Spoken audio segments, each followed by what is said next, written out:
माता की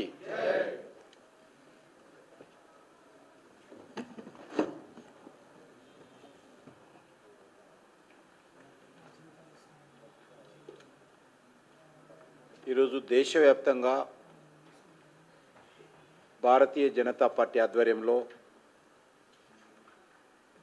భారతరత్న కర్పూరి ఠాకూర్ గారి యొక్క జయంతి ఉత్సవాలను నిర్వహిస్తూ ఉన్నాం. వారు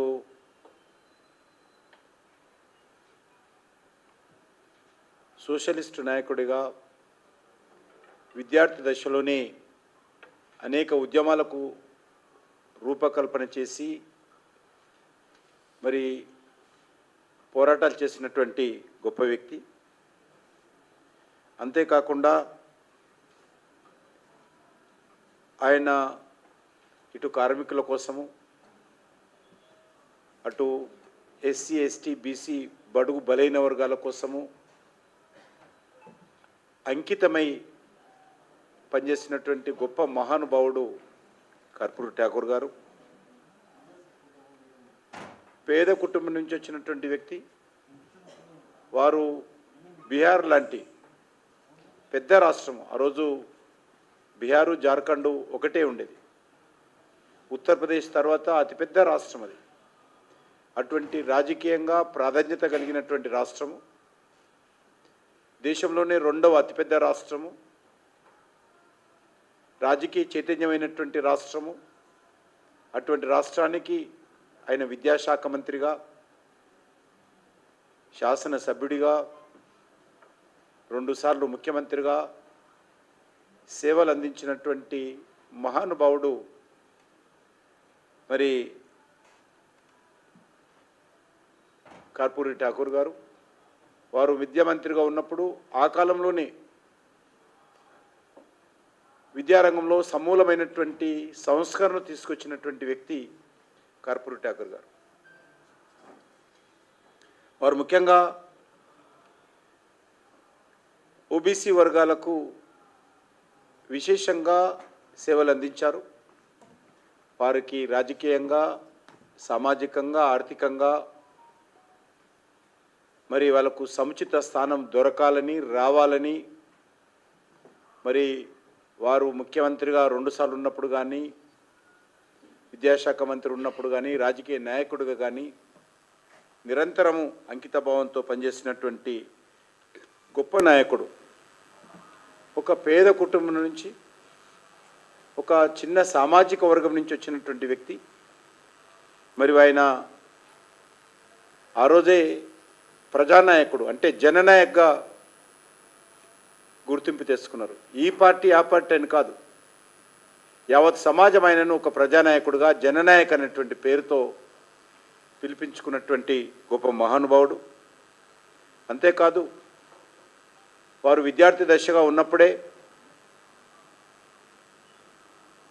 మరి క్విట్ ఇండియా మూమెంట్లో మహాత్మా గాంధీ పిలుపుకు ముందుకు వచ్చి క్విట్ ఇండియా ఉద్యమంలో దేశ స్వాతంత్రం కోసం పోరాటం చేసి 26 నెలల పాటు జైలు జీవితం గడిపినటువంటి మహానుభావుడు, ప్రముఖ స్వతంత్ర సమర యోధుడు కర్పూరి ఠాకూర్ గారు. ముందుగా స్వాతంత్రం వచ్చిన తర్వాత స్వతంత్ర ఉద్యమంలో పాల్గొన్నప్పటికీ తన సొంత గ్రామంలో ఒక స్కూల్ టీచర్గా కూడా పనిచేసి పేద ప్రజలందరూ కూడా చదువుకోవాలి, ముఖ్యంగా బడుగు బలైన వర్గాలు, దళిత సామాజిక వర్గాలు చదువుకుంటేనే మంచి భవిష్యత్తు ఉంటుంది అని ఆయన ఉపాధ్యాయుడిగా తన సొంత గ్రామంలో కూడా స్వాతంత్రం వచ్చిన తర్వాత పనిచేసినటువంటి మహానుభావుడు కర్పూరి ఠాకూర్ గారు. దాంతోపాటు మన దేశానికి ఒక రాష్ట్ర భాష ఉండాలి, అధికారపూర్వకమైనటువంటి భాష ఉండాలని నమ్మినటువంటి వ్యక్తులలో కర్పూరి ఠాకూర్ గారు ప్రథమ వ్యక్తి. హిందీ భాష ప్రోత్సాహానికి విశేషమైనటువంటి కృషి చేశారు. మన మాతృభాషలు ఉన్నప్పటికీ వాటికి గౌరవం ఇస్తుంటేనే వాటిని పరిరక్షించుకుంటేనే, వాటిని మనము అవలంబిస్తూనే దేశానికి ఒక భాష ఉండాలి, రాష్ట్ర భాష ఉండాలి, అధికారిక భాష ఉండాలని నమ్మినటువంటి వ్యక్తుల్లో కార్పొరేట్ గారు ఒకరు. వారు 1952లో బీహార్ ఎమ్మెల్యేగా ఎన్నికైనటువంటి వ్యక్తి. ఆయన విద్యార్థిగా ఉన్నప్పుడే సోషలిస్టు భావజాలానికి అంకితమై ప్రజా సోషలిస్టు పార్టీ, అదేవిధంగా జాయింట్ సోషలిస్టు పార్టీ అనేటువంటి పార్టీలలో విశేషంగా పనిచేసినటువంటి మహానుభావుడు. 1960లో శ్రీమతి ఇందిరాగాంధీ గారు ఉన్నప్పుడు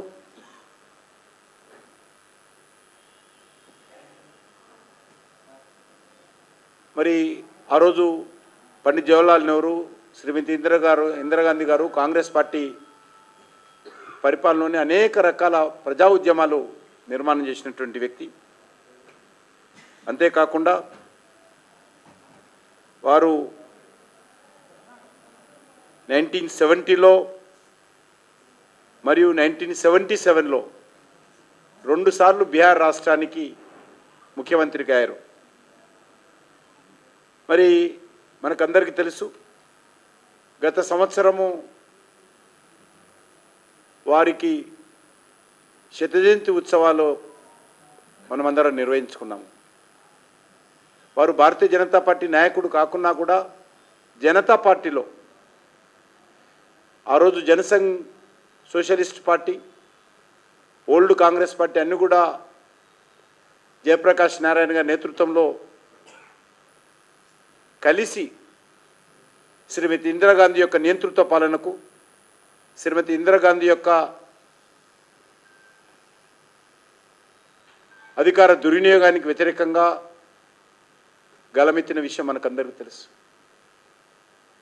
జయప్రకాష్ నారాయణ గారి పిలుపుతో జనసంఘ్, భారతీయ జనసంఘ్, సోషలిస్ట్ పార్టీ లాంటి అనేక ప్రజాస్వామ్య పార్టీలు జైల్లోనే ఉన్నప్పుడు, జైల్లోనే మాట్లాడుకొని జనతా పార్టీకి అవలంబించినప్పుడు సోషలిస్టు పార్టీ కూడా జనతా పార్టీలో మెర్జ్ చేయడం జరిగింది. ఆ సందర్భంగా వారు జనతా పార్టీ తరఫున మరి నిరంతరము కృషి చేయడం జరిగింది. వారు 100 సంవత్సరాల సందర్భంగా మనకు తెలుసు, కాంగ్రెస్ పార్టీ ఏ రోజు కూడా కాంగ్రెస్ ఇతరులను, కాంగ్రెస్లోని నెహ్రూ కుటుంబేతరులను ఎప్పుడు కూడా గౌరవించదు, గుర్తించదు. రాజకీయాలంటే కాంగ్రెస్ పార్టీ, కాంగ్రెస్ పార్టీ అంటే నెహ్రూ కుటుంబము. ఇక ఈ దేశంలో ఏ పార్టీ ఉన్నదా లేదా, ఏ పార్టీ నాయకుడు ఉన్నారు, ఏ రోజు కూడా వాళ్ళు నెహ్రూ కుటుంబం ఎవరిని కూడా గౌరవించిన పాపాన పోలేదు. భారతరత్నాలు వాళ్ళకే ఇచ్చుకున్నారు. అన్ని రకాల గౌరవాలు వాళ్ళకు వాళ్ళే బతుకున్నప్పుడు, చనిపోయినప్పుడు ఇచ్చుకున్నటువంటి అత్యంత దుర్మార్గమైనటువంటి వ్యవహారం నడిపినటువంటి పార్టీ కాంగ్రెస్ పార్టీ. అనేక మంది మహానుభావులను ఎమర్జెన్సీలో జైల్లో పెట్టారు. ఆచార్య కృపలాని గారు కావచ్చు,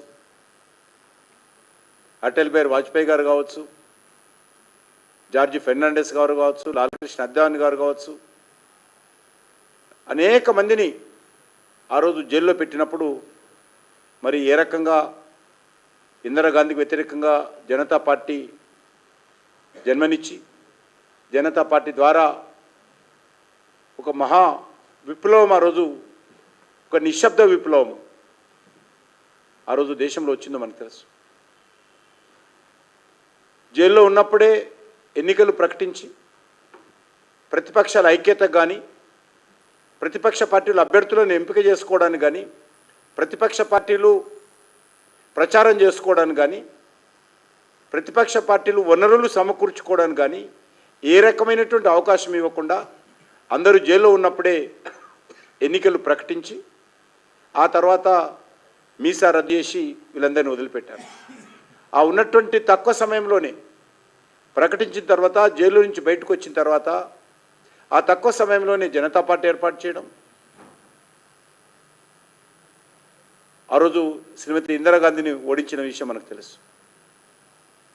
దాంట్లో ఆ యొక్క జనతా పార్టీ ఉద్యమంలో, జనతా పార్టీ నిర్మాణంలో, కాంగ్రెస్ పార్టీ వ్యతిరేకంగా జరిగినటువంటి పోరాటాల్లో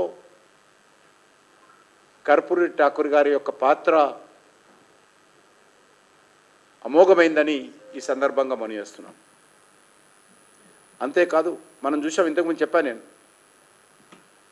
కర్పూరి ఠాకూర్ గారు గత సంవత్సరము 100 సంవత్సరాలు పూర్తయిపోయినాయి. శత జయంతి ఉత్సవాలు జరిగాయి. ఈ సందర్భంగా ప్రధానమంత్రి గారు కర్పూరి ఠాకూర్ గారికి భారతరత్న ఇచ్చి వారిని గౌరవించిన విషయం మనకందరికీ తెలుసు.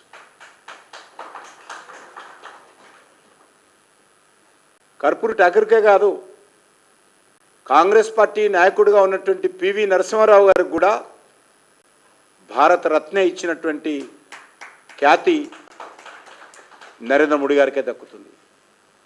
దేశంలో రాజకీయాలకు అతీతంగా, కులాలకు అతీతంగా, మతాలకు అతీతంగా ఎవరు మరి దేశ సేవ కోసం పనిచేశారో వాళ్ళందరినీ గౌరవించేటువంటి అద్భుతమైనటువంటి సాంప్రదాయం ఈరోజు నరేంద్ర మోడీ గారి నాయకత్వంలో జరుగుతూ ఉంది. ఈరోజు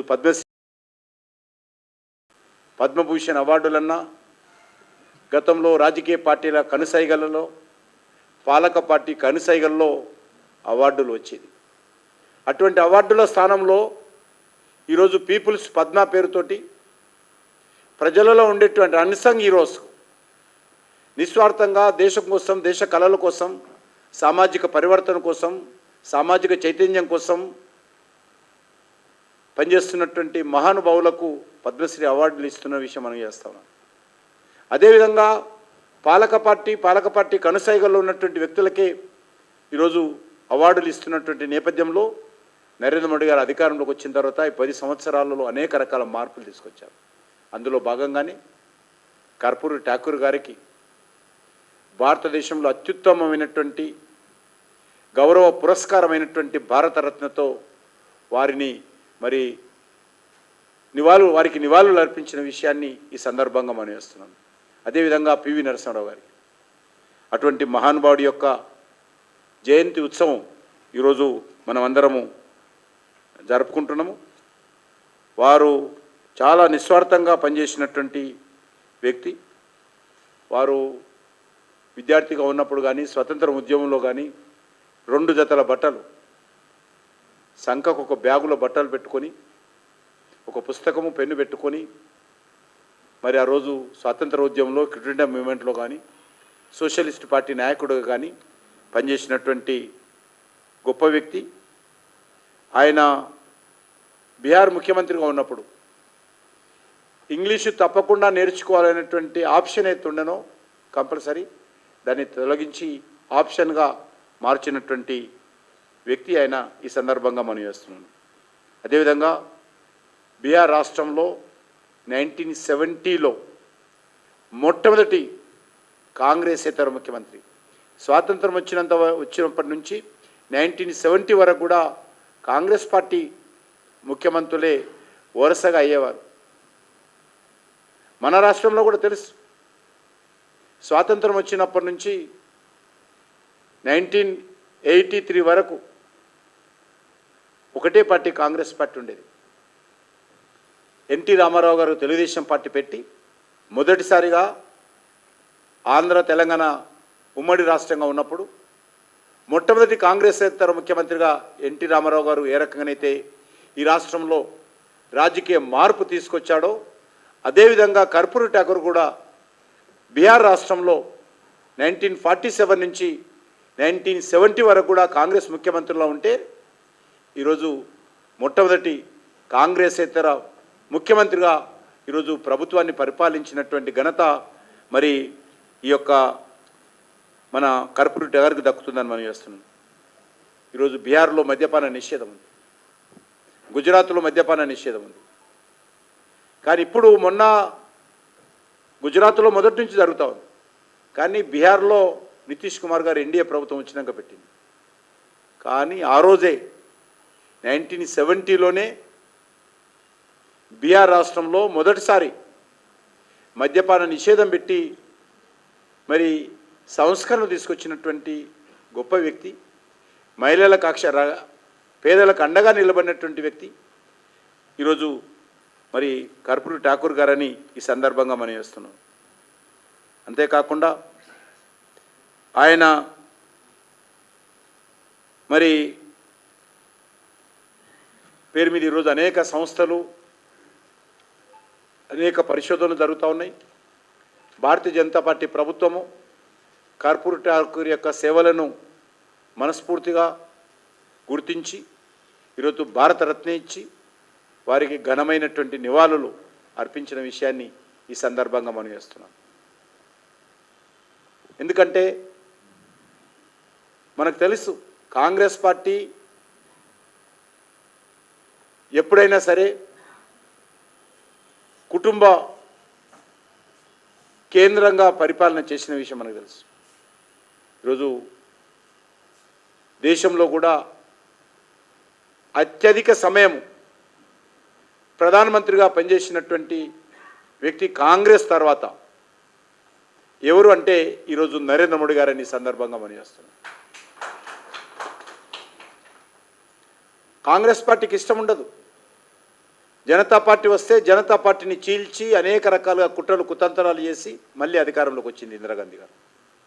ఎందుకంటే వాళ్ళు ఒకటి ఈ దేశంలో నిరూపించాలనుకుంటున్నారు, ఈ దేశంలో నెహ్రూ పాలన తప్ప, నెహ్రూ కుటుంబం తప్ప ఇంకెవరు కూడా పరిపాలన చేయలేరు, ఆ రకమైనటువంటి హక్కు లేదు, మాకు మాత్రమే ఉంది, కాంగ్రెస్ పార్టీకే హక్కు ఉంది, నెహ్రూ కుటుంబానికే హక్కు ఉంది. మరి ఎవరు నరేంద్ర మోడీ ఎవరు, కర్పూరి ఠాకూర్ ఎవరు, మొరార్జీ దేశాయ్ ఎవరు, వీళ్ళెవరు ఈ దేశానికి ప్రధానమంత్రులుగా ఉంటారు? అందులో నరేంద్ర మోడీ గారు ఒక పేద కుటుంబం నుంచి వచ్చాడు, ఆయనకు అర్హత ఎక్కడిది అనే విధంగా ఈరోజు కాంగ్రెస్ పార్టీ మాట్లాడుతుంది. ఏ రోజు కూడా పేదల గురించి మాట్లాడలే, ఏ రోజు కూడా బలుగు బనేరుగాల గురించి కాంగ్రెస్ పార్టీ పట్టించుకోలేదు. డాక్టర్ బాబాసాహెబ్ అంబేద్కర్ ఉన్న రోజులు అనేక రకాలుగా ఆయనను వేధించి, అవమానించి, ఓడించి, మంత్రి పదవి నుంచి తొలగించి, చివరకు స్వర్గస్థులు అయిన తర్వాత కూడా అవమానం చేసినటువంటి కాంగ్రెస్ పార్టీ ఈరోజు రాజ్యాంగం గురించి రాహుల్ గాంధీ గారు మాట్లాడుతున్నారు. రాజ్యాంగం గురించి అవగాహన లేనటువంటి వ్యక్తి, రాజ్యాంగం చదవనటువంటి వ్యక్తి, దేశ రాజకీయ చరిత్ర పట్ల అవగాహన లేనటువంటి వ్యక్తి రాహుల్ గాంధీ ఈరోజు భారతీయ జనతా పార్టీని విమర్శించే నైతిక హక్కు కానీ, రాజ్యాంగం గురించి మాట్లాడే నైతిక కానీ రాహుల్ గాంధీకి లేదు. ఏ రోజు కూడా కాంగ్రెస్ పార్టీ ప్రజాస్వామ్యబద్ధంగా పరిపాలన చేయలేదు. ఈ దేశానికి మొదట ప్రధానిగా సర్దార్ వల్లభాయ్ పటేల్ కావాలని కాంగ్రెస్లో ఉన్నటువంటి వాళ్ళందరూ మెజార్టీ ప్రజలు ఓటు వేసినప్పటికీ కూడా సర్దార్ వల్లభాయ్ పటేల్ను పక్కన పెట్టి నెహ్రూ ప్రధానమంత్రి అయ్యాడు. ఆ రకంగా స్వాతంత్రం రాకముందే, స్వాతంత్రం వచ్చిన రోజే ఏ రకంగా ప్రజాస్వామ్య వ్యతిరేకంగా కాంగ్రెస్ పార్టీ ప్రయత్నం చేసిందో మనం చూస్తూ ఉన్నాం. అటువంటి కాంగ్రెస్ పార్టీ ఈరోజు దేశంలో రాజ్యాంగం ఇబ్బందుల్లో ఉంది, రాజ్యాంగం రద్దవుతుంది. ఈ దేశంలో సూర్యచంద్రులు ఉన్నంత వరకు, ప్రజాస్వామ్యం ఉన్నంత వరకు రాజ్యాంగం రద్దు కాదు అనే విషయం ఈ సందర్భంగా మనం మాట్లాడుతాం. ఎందుకంటే రాజ్యాంగం ఉంది కాబట్టే, డాక్టర్ బాబాసాహెబ్ అంబేద్కర్ అద్భుతమైనటువంటి రాజ్యాంగం ఇచ్చాడు కాబట్టే భారతదేశాన్ని ప్రధానమంత్రి గారు వర్ణించారు. మదర్ ఆఫ్ డెమోక్రసీ ఎక్కడంటే భారతదేశం అని చెప్పి ప్రపంచానికే చాటి చెప్పినటువంటి మహానుభావుడు నరేంద్ర మోడీ గారు. యావత్ ప్రపంచంలోనే ఈరోజు ప్రజాస్వామ్యబద్ధంగా ఈ యొక్క డాక్టర్ బాబాసాహెబ్ అంబేద్కర్ రూపకల్పన చేసినటువంటి రాజ్యాంగబద్ధంగా ఈ దేశంలో పరిపాలన సాగుతున్నదంటే అది డాక్టర్ బాబాసాహెబ్ అంబేద్కర్ మనకి ఇచ్చినటువంటి అద్భుతమైనటువంటి రాజ్యాంగం అనే సందర్భంగా మనం వస్తుంది. అటువంటి రాజ్యాంగాన్ని కాంగ్రెస్ పార్టీ అనేక రకాలుగా నిర్వీర్యం చేయడం జరిగింది, దుర్వినియోగం చేయడం జరిగింది. డాక్టర్ బాబాసాహెబ్ అంబేద్కర్ ఆలోచనకు విరుద్ధంగా, ఆయన ఆలోచన స్పిరిట్కు విరుద్ధంగా కాంగ్రెస్ పార్టీ పనిచేసినటువంటి విషయం మనం చేస్తున్నాం. బతికున్న రోజులు అవమానం చేసింది. ఆయన రూపకల్పన చేసినటువంటి రాజ్యాంగాన్ని కూడా ఏ రకంగా అడ్డం పెట్టుకొని మరి ఏ రకంగా ప్రజాస్వామ్యాన్ని, ప్రజల కోసం పోరాటం చేసేటువంటి నాయకులను, ప్రజాప్రభుత్వాలను ఏ రకంగా కూల్చివేసిందో, ఏ రకంగా పత్రికా స్వేచ్ఛను హరించివేసిందో మనకందరికీ తెలుసు. కాబట్టి అలాంటి కాంగ్రెస్ పార్టీ ఈరోజు ప్రజాస్వామ్యం గురించో, రాజ్యాంగం గురించో, డాక్టర్ బాబాసాహెబ్ అంబేద్కర్ గురించో భారతీయ జనతా పార్టీకి, నరేంద్ర మోడీ గారికి మరి ఈరోజు పాఠాలు చెప్పాల్సిన అవసరం లేదు. వాళ్ళ సర్టిఫికెట్, రాహుల్ గాంధీ సర్టిఫికెట్ ప్రజాస్వామ్యం మీద, రాజ్యాంగం మీద రాహుల్ గాంధీ సర్టిఫికెట్, డాక్టర్ బాబాసాహెబ్ అంబేద్కర్ మీద చిత్తశుద్ధి విషయంలో రాహుల్ గాంధీ సర్టిఫికెట్కు మాకు అవసరం లేదు. మీకు అవసరము. మీరు పొరపాటు చేశారు, మీరు అవమానం చేశారు డాక్టర్ బాబాసాహెబ్ అంబేద్కర్ని, ప్రజాస్వామ్యాన్ని అపహాస్యం చేశారు కాంగ్రెస్ పార్టీ. మీకు అవసరం సర్టిఫికెట్లు ప్రజలది, మాకు మీ సర్టిఫికెట్ అవసరం లేదు. ఈ దేశంలో ఉన్నటువంటి 140 కోట్ల మంది ప్రజలు నరేంద్ర మోడీ గారి నాయకత్వానికి సర్టిఫికెట్ ఇచ్చారు. నరేంద్ర మోడీ గారు 3వ ప్రధానమంత్రి అయ్యారు. భారతదేశంలో కాదు, ప్రపంచమంతా కూడా ఈరోజు భారతదేశం వైపు, భారతదేశంలో ఉన్నటువంటి 140 కోట్ల మంది ప్రజల వైపు, డాక్టర్ బాబాసాహెబ్ అంబేద్కర్ రూపకల్పన చేసినటువంటి రాజ్యాంగం వైపు 140 కోట్ల మంది ప్రతినిధులుగా వాళ్ళ ఆశీస్సులతో 3వ ప్రధానమంత్రి అయినటువంటి నరేంద్ర మోడీ వైపు ప్రపంచం చూస్తూ ఉన్నది. కాబట్టి మాకు ఎవరి సర్టిఫికెట్ అవసరం లేదు, ఎవరికి భయపడాల్సిన అవసరం లేదు, ఎవరికి సంజాయిషి చెప్పుకునే అవసరం లేదు. మేము అందుకే కర్పూరి ఠాగూర్ స్ఫూర్తితో ఈరోజు మేము పనిచేస్తూ ఉన్నాము.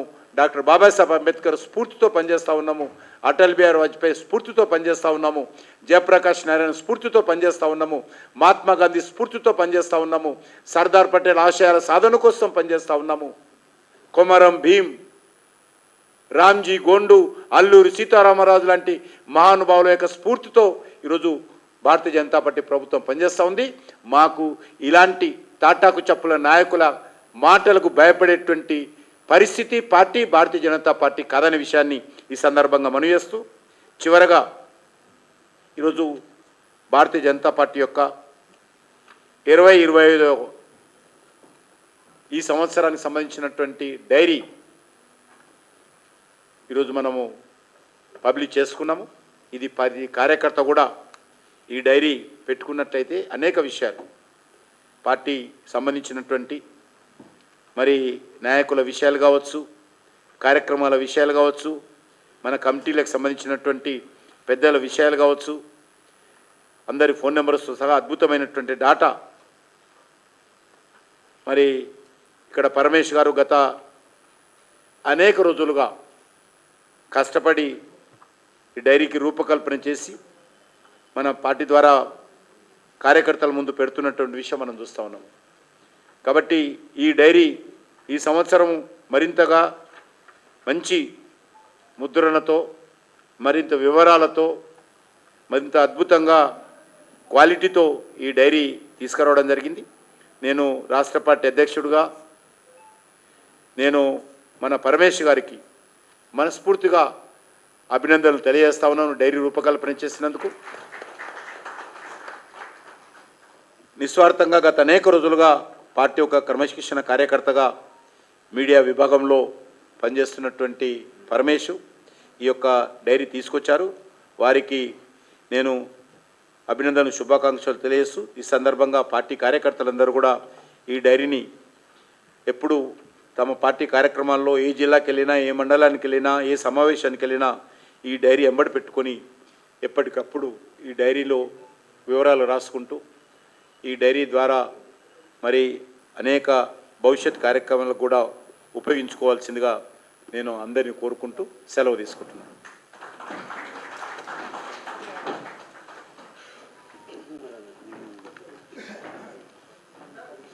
రేపు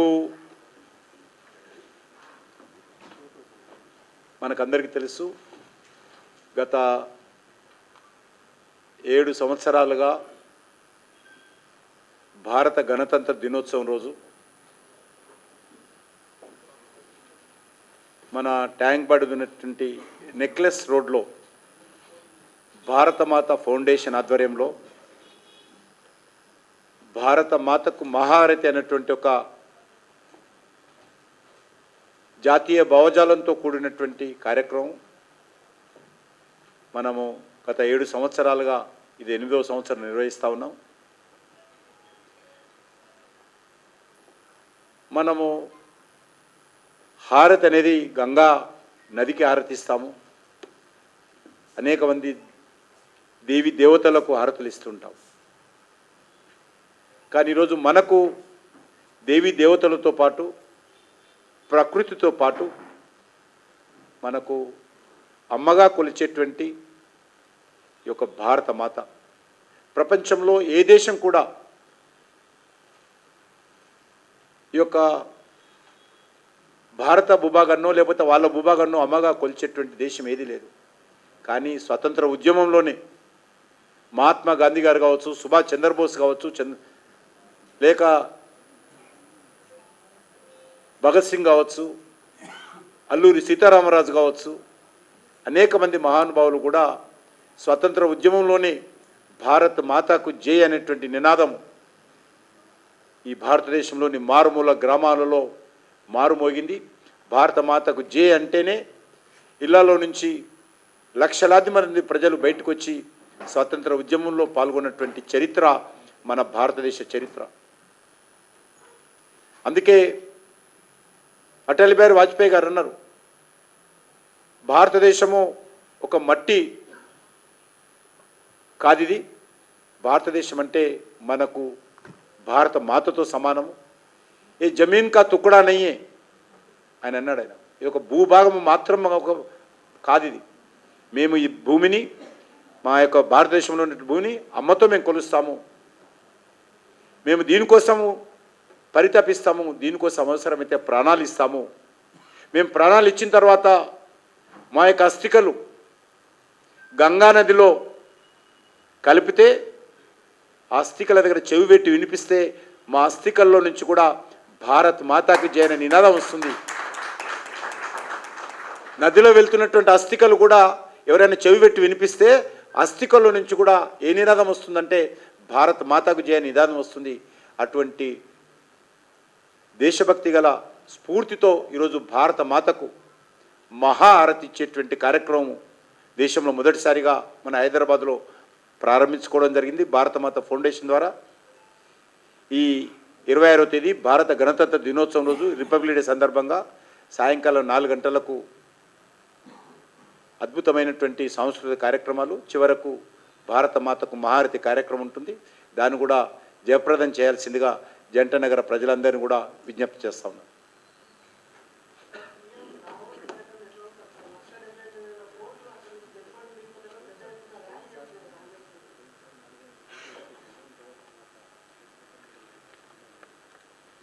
ఇప్పుడు తెలంగాణకు లాభం చేకూరితే ఎవరు కూడా దాన్ని విమర్శించాల్సిన అవసరం లేదు. కానీ తెలంగాణలో ఉన్నటువంటి వాళ్ళందరినీ తీసుకెళ్ళి దావోస్కి వెళ్ళి అక్కడ అగ్రిమెంట్ చేసుకుంటే ఏందో నాకు అంతే అర్థం కాలేదు ఇంతవరకు. తెలంగాణలో ఉన్నటువంటి వాళ్ళందరినీ దావోస్కి తీసుకెళ్ళి అక్కడ అగ్రిమెంట్ చేసి ఏదో దావోస్కి వెళ్ళి ఇన్వెస్ట్మెంట్స్ వస్తున్నట్టు ప్రచారం చేశారు. నాకు సంబంధించినంత వరకు, పార్టీకి సంబంధించినంత వరకు ఈ రకమైనటువంటి కార్యక్రమాలు జరగాలి. భారతదేశానికి పెట్టుబడులు రావాలి, ఇతర దేశాల నుంచి, ఇతర రాష్ట్రాల నుంచి కూడా తెలంగాణకు రావాలనేటువంటి దాంట్లో ఏ రకమైనటువంటి అనుమానం లేదు. కానీ ఒకటే, ఇవన్నీ కూడా పేపర్ మాత్రమే పరిమితం కావద్దు.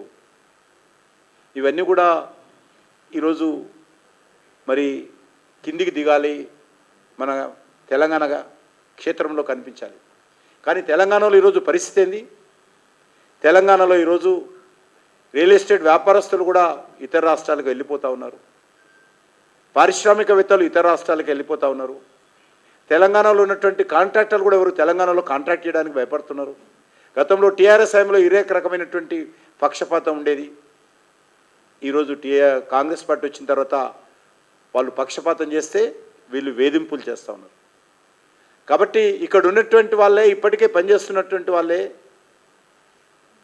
వ్యాపారాలు మానేసుకుంటాము, రియల్ ఎస్టేట్ రంగాన్ని మానేసుకుంటాము, కన్స్ట్రక్షన్ యాక్టివిటీ మానేసుకుంటాము, ఇతర రాష్ట్రాలకు వెళ్ళిపోతామేమో అనేటువంటి పరిస్థితి అనేక మంది మహారాష్ట్ర, మధ్యప్రదేశ్ లాంటి రాష్ట్రాలకు తరలిపోతున్నటువంటి విషయాన్ని మనం చూస్తూ ఉన్నాం. కాబట్టి ఇల్లు చక్కది పెట్టుకోకుండా, ఇక్కడ ఉన్నటువంటి పరిస్థితులను, ఇక్కడ జరుగుతున్నటువంటి పొరపాట్లను సరిదిద్దుకోకుండా, ఇక్కడ వేధింపులు ఆపకుండా మీరు ఇతర దేశాలకు వెళ్ళి పెట్టుబడులు తీసుకొస్తున్నామంటే అది మంచి ఫలితాలు రావనేది నా అనుమానం. కాబట్టి ముందుగా నేను ముఖ్యమంత్రి కోరేది ఒకటే, ఇక్కడ ఎవరైతే రియల్టర్స్ కావచ్చు, ఇండస్ట్రియలిస్టులు కావచ్చు, వ్యాపారవేత్తలు కావచ్చు, అందరూ ఎందుకు మీ ప్రభుత్వం మీద విసిగెత్తిపోయారు? మీరు ఎందుకు వాళ్ళని వేధిస్తూ ఉన్నారు? ఒకరొకరిని గత సంవత్సరం పాటుగా వేధించని పారిశ్రామికవేత్త లేడు, ఇబ్బందులు పడనటువంటి పారిశ్రామికవేత్త లేడు, అసంతృప్తి వ్యక్తం చేయనటువంటి వ్యాపారవేత్త లేడు. కాబట్టి ఇల్లు చక్కదిద్దుకోకుండా మరి ఇల్లు అలకగానే పండుగ కాదనే విషయాన్ని నేను ఈ సందర్భంగా ముఖ్యమంత్రి గారికి దావోస్ విషయంలో మనవి చేస్తా ఉన్నాను.